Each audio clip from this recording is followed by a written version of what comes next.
வணக்கம் என் இனிய தமிழ் நெஞ்சங்களே வணக்கம். எல்லாரும் எப்படி இருக்கீங்க? என்னைக்கும் சந்தோஷமா, நிம்மதியா, அழகா வாழணும். இதுதான் என்னோட ஆசை.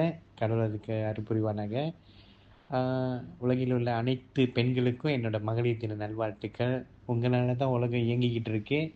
ஆ புது புது படைப்புகள நீங்க தான் உருவாக்குறீங்க. ஆ பிள்ளைய பெற்றா தான் ஒரு பெண் தாய் இல்ல. தாய்மை உள்ள எல்லாருமே தாய் தான்.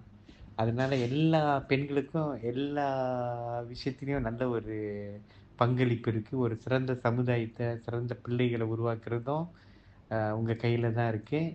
அ நீங்க எல்லாருமே அ ஒரு ஆண்டவன் படைப்பில ஒரு அழகான ஓவியங்கள் நீங்க. ஓகேங்களா? பெண்கள் பெண்களா இருக்கணும். அதுதான் வந்துட்டு ஒரு தனி சிறப்பு. இது வந்து நல்ல பெண்களுக்கும், நல்ல தாய்மை உள்ள பெண்களுக்கும் என் இனிய மகளிர் தின வாழ்த்துக்களை மீண்டும் ஒரு முறை கூறிக்கொள்கிறேன். அ சந்தோஷமா இருக்கணும், நல்லா இருக்கணும், வளமா இருக்கணும், நலமா இருக்கணும். காட் பிளஸ் யூ என் இனிய மகளிர் தங்கங்களே!